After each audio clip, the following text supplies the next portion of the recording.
Land acquisition చేయలేనటువంటి అసమర్థత వలన ఈరోజు జగిత్యాల నుంచి కరీంనగర్ రోడ్డు మనం ఆ రోడ్డు వర్క్ చేయించుకోలేకపోతున్నాం. కేంద్ర ప్రభుత్వ నిధులతో మనం నిధులు కేటాయించబడింది, అది కూడా రోడ్డు వేపిస్తా బీజేపీ ఏం చేయలేదని కనీసం ల్యాండ్ అక్విజిషన్ చేయలేనటువంటి పరిస్థితి ఉన్నది. డబల్ రోడ్డుకు అప్పుడున్నటువంటి కేంద్ర లాస్ట్ టైం ఉన్నటువంటి మోడీ గారే పొన్నం ప్రభాకర్ గారు పరిస్థితి ఎట్లుంటో తెలుసా? కరీంనగర్ ఎందుకు పోటీ చేయలేదు? మొన్న సాగర్జీ బుక్ ఇనాగ్రేషన్ పోతే ఏం చెప్పారు? టీవీ చూసి ఎమ్మెల్సీ 8 మండలాలు 2 అవుతున్నారు. రానున్న రోజులలో వాళ్ళు స్థానిక సంస్థల ఎలక్షన్లు పెట్టడం వల్ల ఏం కారణం లేదు. మొన్నటికి మొన్న అయింది, పంచాయత్ టౌన్లో ఇబ్బంది ఉంటాయి కాబట్టి కొంచెం ఇబ్బంది అయింది. ప్రతి ఒక్క ఊర్లో ప్రతి ఒక్క ఓటర్ను కలిసినటువంటి నియోజకవర్గం ఏంటి అని కార్యకర్తలు ఖచ్చితంగా వాళ్ళందరికీ మా శిరస్సు వారికి నమస్కారం చెప్తున్నాం. ఎందుకు అంటే అలాంటి స్ఫూర్తి ఉన్నటువంటి కాన్ఫరెన్స్ ఉస్మాన్ కాన్ఫరెన్స్. అదే రకంగా మేము అందరికీ నమస్కారం. అదే రకంగా రానున్న రోజుల్లో స్థానిక సంస్థల్లో రాష్ట్ర ప్రభుత్వం జిల్లాధ్యక్షుడు అయిన తర్వాత ఉత్సవాల్లో నుండి మనం ప్రామిస్ చేద్దామా? అత్యధిక ఎంపీటీసీలు సర్పంచులు గెలిచే రకంగా 15 నుంచి 20 సంవత్సరాలు వచ్చిన రాలేదు. మొన్న ఎమ్మెల్సీ దాంట్లో 6 నాకు వచ్చేది ఇక్కడ వచ్చి పార్టీ కార్యకర్తలు కానీ పార్టీ నాయకులు కానీ నాకు సంబంధం ఉన్నా లేకున్నా ఏ పని ఉన్నదన్నా కూడా నాకు అయ్యేటువంటి పని కోరుకున్నా కూడా పార్లమెంట్ కరెక్ట్ ఇది రాకున్నా కూడా మనం పొద్దున 1 గంట సాయంత్రం 1 గంట మనం పార్టీ కోసం పార్టీకి మాత్రం అన్యాయం చేయకుండా పార్టీ 15 సంవత్సరాలకు వెళ్ళి 20 సంవత్సరాలకు వెళ్ళి పనిచేస్తాను. ఏదో ఒకటి వార్డు నాయక ఎంపీటీ ఏదైనా రావాలంటే వాళ్ళు కూడా కాయచ్చు కోసమే పనిచేస్తాం. స్వచ్ఛంద సంస్థ కాదే స్వచ్ఛంద సంస్థ ఏదో ఒక ప్రోగ్రామ్ చేసి ఇంకా ప్రయత్నం చేసుకుంటే మనం రానున్న రోజుల్లో ప్రజాప్రతినిధి అయిపోవడం అదే రకంగా ప్రయత్నం చేయాలి. మనం కరీంనగర్ ఎంపీ అయిన నుంచి రాష్ట్ర ప్రభుత్వం ఏం తెచ్చింది అనేటువంటిది కూడా మనం ప్రింట్ చేసి ప్రతి గ్రామం జై శ్రీరామ్ భారత్ మాతా కీ భారత్ మాతా కీ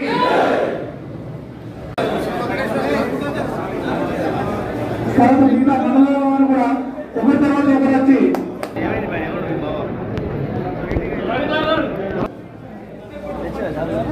కిరణా సైడ్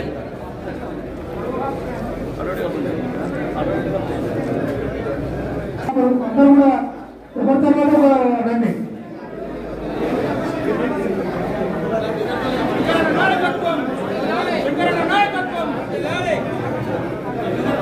స్టేజ్ మీద ఉన్న వాళ్ళందరూ కూడా చూసుకోవడం కానీ ఉండదు.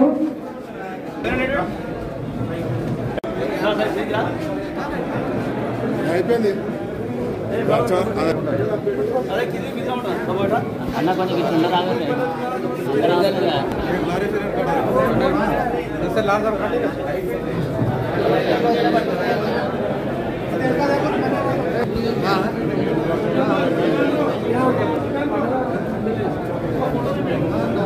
జిల్లా అధ్యక్షునిగా అవకాశం కల్పించిన భారతీయ జనతా పార్టీకి మొట్టమొదటిసారిగా హృదయపూర్వక నమస్కారాలు, కృతజ్ఞతలు తెలియజేస్తాను. కొత్త కావచ్చు కానీ రాజకీయాలకు కొత్త కాదు లేదు. నేను 1996లో తెలుగుదేశం పార్టీ సభ్యత్వం తీసుకొని నాది 91లో డిగ్రీ అయిపోయిన తర్వాత నేను మొట్టమొదటిసారిగా మా మిట్టపల్లి మీరు పోతా ఉంటే సిద్దిపేటకు వస్తుంటే లాస్ట్ మున్సిపాలిటీతో వచ్చేది మిట్టపల్లి విలేజ్ మాది. ఆ విలేజ్లో ఫస్ట్ సారి నేను గ్రామ శాఖ అధ్యక్షుడిని. దాని తర్వాత మండలంలో సిద్దిపేట మండలం మాది, కేసీఆర్ మాది కలిసి ఉన్న ఒకటే మండలం. 29 గ్రామ పంచాయతీలు ఉండేవి. ఆ మండలానికి 98లో నేను జనరల్ సెక్రటరీ అయ్యాను. తర్వాత 2001లో టీఆర్ఎస్ పార్టీ పెట్టినప్పుడు కేసీఆర్ తోటి ఉన్న సీనియర్ లీడర్లు అందరూ వెళ్ళిపోయారు కేసీఆర్ గారు.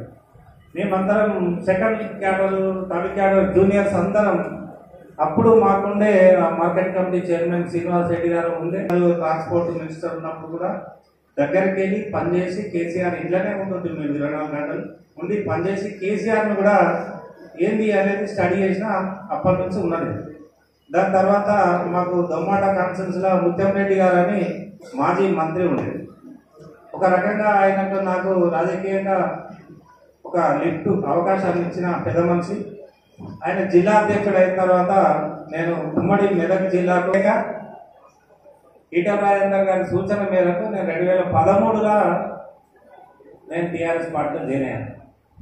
అంటే అప్పటికి 10-15 సంవత్సరాలు నేను తెలుగుదేశం పార్టీలో యాక్టివ్ పార్టీస్లో ఉన్నాను. ఈ సంస్థాగత నిర్మాణానికి సంబంధించి